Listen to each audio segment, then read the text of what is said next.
Increasingly, and the facts are undeniable here, we've become an economy dependent on borrowing and dependent on consumerism. And it doesn't speak well for the foundational strength or resilience of our economy, much less our capacity to achieve the 4% GDP growth that we must. So it's my solemn belief that what we conceive in our minds and then construct with our own hands is how America defined economic opportunity for the world. And I believe it must be a part of any path to sustainable growth. We can see by what's happening in our economy that an undue reliance on the service sector is foolhardy. But even if we combine the service sector with our industries of innovation, it's not enough. It is not nearly enough.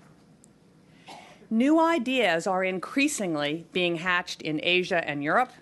And what's more, even when an idea emerges from a U.S. lab, more and more production is happening somewhere else in the world. And ironically, these nations have actually turned back the clock relative to the U.S. experience and now see manufacturing as their key to their economic futures. They are building strong foundations, and make no mistake about it, those foundations are designed to compete with us across the board. And meanwhile, we've transferred economic strength and opportunity elsewhere. During the last decade in the U.S., more than 42,000 factories have shut down, and we have lost 5.5 million manufacturing jobs, a third of the entire industry. Where have those jobs gone? To our competitors abroad. Those products are still being made. They're just not being made in America. And my view is this is part of a larger trend across what I call the create-build continuum that doesn't favor our competitive posture. We are being out-competed. And we're being out-competed in advanced manufacturing. And I worry that if we lose advanced manufacturing, we're going to lose innovation too.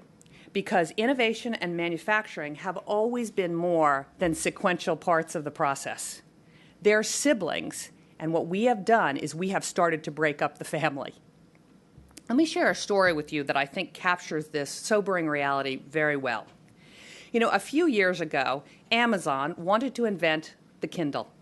They had a vision of what the Kindle could become. And one thing that was going to make it was unique was you could read the Kindle in the sunlight by sitting by your pool. They wanted you to be able to see that ink. And they scoured America and the world to look for a high-growth, fast, very high-tech ink company. And they found one called E-Ink in Massachusetts that made it possible to read on the screen even in direct sunlight. Then Amazon went searching for a company to manufacture the LCD screens. They got halfway there when they found E-Ink, but they couldn't find the LCD manufacturer because the last LCD manufacturer in the United States left in 2007. So they found an LCD manufacturer in Taiwan. The Taiwanese said, we cannot separate innovation from manufacturing. We've got to have the ink right next door to our manufacturing capability. And that Taiwanese company turned around and bought E-Ink in Massachusetts and moved it to Taiwan. So when we lose production of a uniquely American innovation to an overseas competitor, it becomes yet another example of how we've delinked innovation from manufacturing. And I think we continue to do this at our own peril. We've got to have political courage and very bold reforms if we hope to revitalize a sector that holds the key to America's ingenuity and self-sufficiency. I think we can foster an advanced manufacturing sector that creates more jobs, greater economic stability, and frankly, more resources to fulfill the public interest. But to do this, we've got to set big goals, and we've got to make those goals achievable by repairing the relationship between the governed and the governing. You know, setting big goals is something that we're quite used to in business. The most ambitious of these we call a BHAG, a big, hairy, audacious goal. And you know what? The BHAG works time and time again. Because what happens is it becomes more than a goal. It elevates itself and embodies what we stand for and what we strive for as an enterprise. It becomes a rallying point. And at eBay, we often found that BHAG to be our North Star, focusing and directing all of our efforts. And if something didn't keep us directly on the path to that goal, then we had to question whether or not it was worth doing. So the good news is that you all have set the BHAG, the 4% growth rate, and I think it is a perfect goal for America and that we should rally around that. And if the things we're doing are not moving us toward that goal, then we have to question whether or not it makes sense to continue to do it. I also know that when you set big goals, they often demand a partnership. My view is business cannot do it alone. Government can't do it alone. We've got to find a way to work with one another. Not a temporary truce in the worst of times, but a strategic alliance nourished by compatible goals and sustained by execution of those goals. When I was at eBay, everywhere I traveled, whether it was to neighboring states like Arizona, Utah, Nevada, or even here in Texas, or distant countries like Germany, Korea, or India, I was asked by their leaders, how do we get more eBay business here? What do we need to do to get your server farms or a big R&D center here? Not once in 10 years did anyone in the California state government or the federal government ask me that question. Not once. And if there wasn't outright hostility, it was a situation in which we operated in our own orbits and converged only when it was absolutely necessary. And that's unfortunate, isn't it?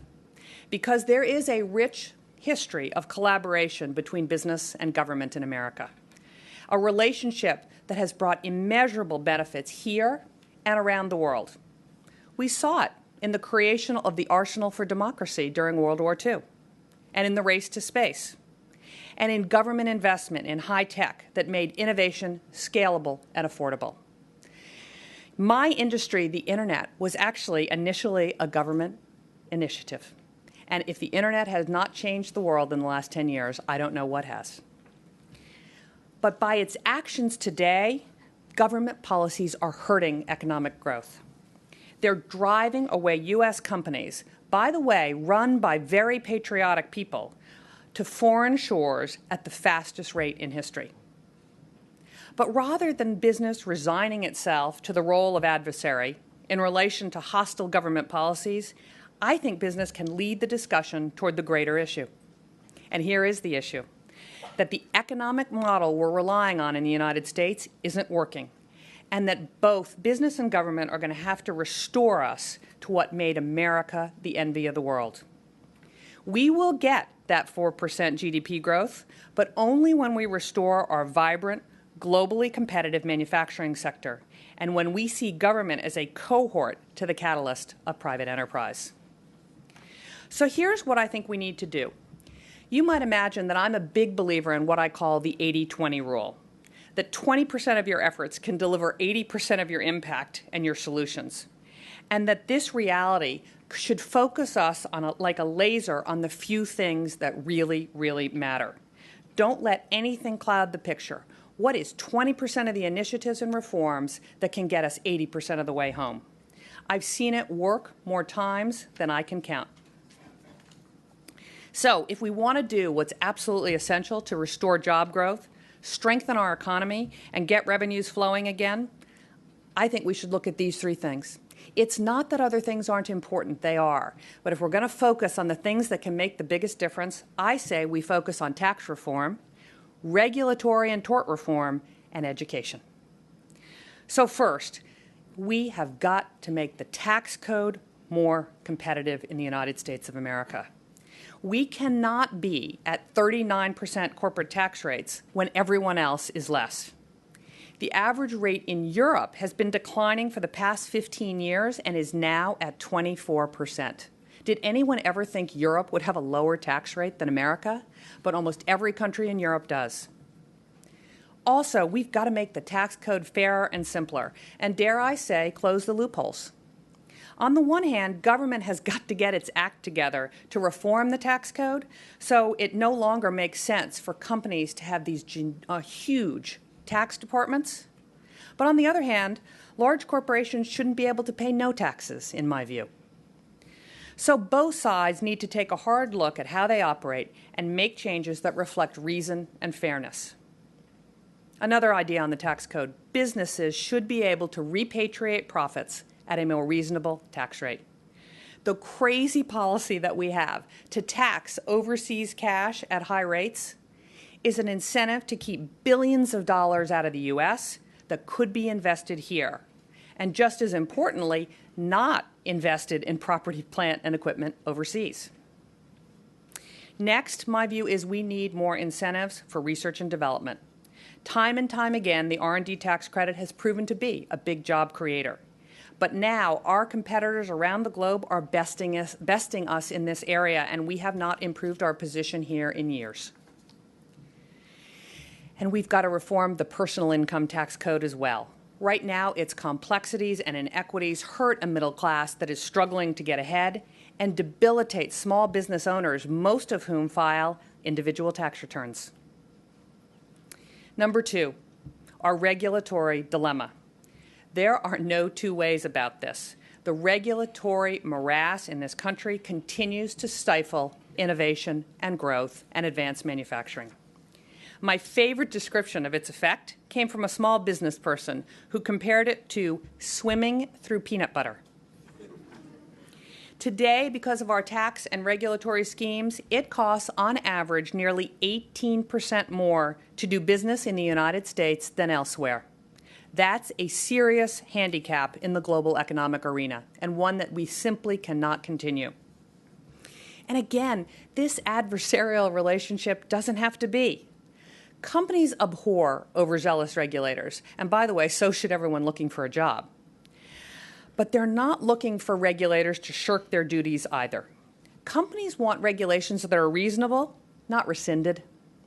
They want to play by the rules, and they want rules based on rational, broadly beneficial objectives. And if an actual partnership can't be reached with a government agency, then at least understanding and consistency. Every chief executive officer I know values consistency. We can figure out how to make it work if we know what's going to happen and we can plan.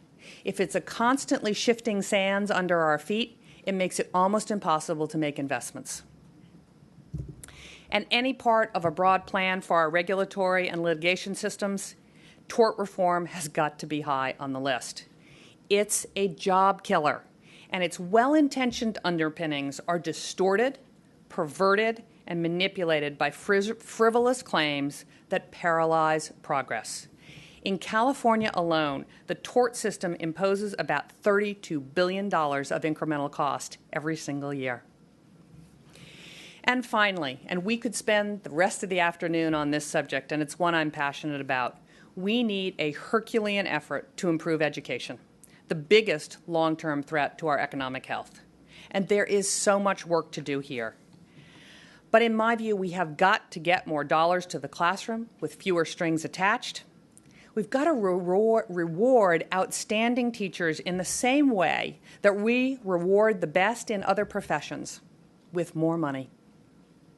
And we need to allow charter schools to raise competition and innovation and increase investment in higher education. You know, there are a number of reforms that can nourish a new alliance for growth between government and the economic engine of this country.